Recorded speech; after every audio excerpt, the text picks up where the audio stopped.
sat on the steps, and then all of a sudden just sounded like fire. Breaking tonight. What was meant to be a public Hanukkah celebration at one of Australia's most iconic beaches ended in bloodshed, confusion, and questions that authorities are still struggling to answer. Bondi Beach, a place globally associated with leisure and safety, became the backdrop for one of the deadliest anti-Semitic attacks in Australian history. According to confirmed reports, 16 people were killed and more than 40 injured when gunfire erupted during a crowded holiday gathering. Families, elderly attendees, and children were present when the attack unfolded. Investigators say multiple shooters were involved, firing dozens of rounds into a tightly packed crowd.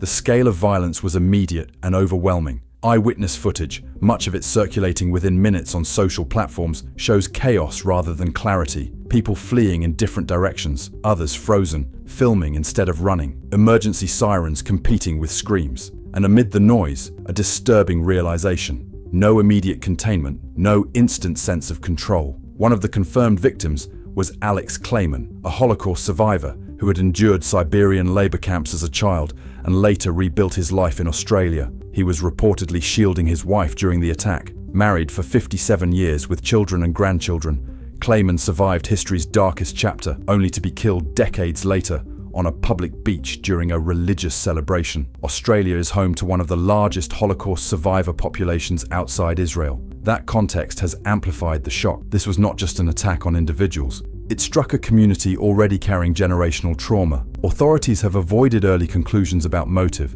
Among those who survived the Bondi Beach attack was Arsen Ostrovsky, an international legal scholar known for his advocacy against anti-Semitism. His survival became one of the most widely circulated visual records of the event, not through official footage, but through a photograph he took himself. Bloodied, wounded, and still in shock, Ostrovsky documented his own survival moments after being grazed by gunfire. The image spread rapidly, not because it was graphic, but because it symbolized something deeply unsettling. Public violence so normalized that survival itself becomes content. In later accounts, Ostrovsky described a scene that unraveled instantly. Hundreds gathered, families celebrating, then gunfire, direction unclear, threat invisible, people falling, blood on the ground. His immediate concern, he said, wasn't escape, it was locating his children. That detail echoes a pattern now seen across global terror incidents. Survivors often describe the same instinctive panic, not ideological, not political, but primal. Where is my family? Are they alive? Ostrovsky had lived through rocket attacks in Israel. He had moved to Australia just weeks earlier to work with Jewish organizations responding to rising anti-Semitism. His presence at Bondi Beach was not incidental. It was part of that mission. And yet, he found himself once again in the middle of targeted violence. Investigators have not confirmed whether he was targeted specifically, but the convergence of location, identity, and timing raises uncomfortable questions. Why Hanukkah? Why a public Jewish gathering? Why a soft target with maximum visibility? Footage suggests that bystanders recorded long stretches of the attack rather than intervening or fleeing immediately. This detail has reignited debate about desensitization. When did witnessing violence become passive observation? And does constant documentation hinder emergency response or merely reflect helplessness? As details from Bondi Beach continue to surface, analysts are increasingly hesitant to describe the attack as isolated. The reason is simple. The pattern already exists. In recent months alone, fatal shootings have occurred at Jewish institutions in Washington, Manchester, and now Sydney. Each incident took place in a Western democracy. Each involved public spaces. Each followed months of escalating rhetoric, protests, and warnings dismissed as tensions. Data from independent monitoring groups shows anti-Semitic incidents in Australia have tripled since October 7th. That increase includes vandalism, threats, assaults, and now mass violence. Notably, some of the most aggressive public demonstrations occurred before any military retaliation overseas, undermining claims that such attacks are purely reactive. Investigators are now examining whether the Bondi attackers had ideological affiliations, external inspiration, or online radicalization pathways. None of that has been confirmed publicly, but officials acknowledge that the language used in protests, chants, and online spaces has shifted from hostility to endorsement. The dangerous lie, security experts warn, is believing these events are spontaneous. Extremist violence rarely appears without a runway.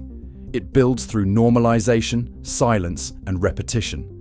Political leaders have responded with condemnations, but critics argue those statements came too late and lacked specificity.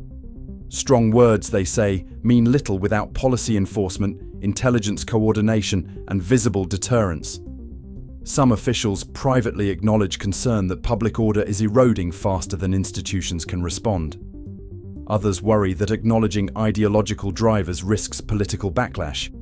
That hesitation may prove costly, because once violence moves from rhetoric to ritual, from threats to holidays, the threshold has already been crossed. And the question becomes not whether another attack could happen, but where. The physical damage is visible. The psychological damage is harder to measure.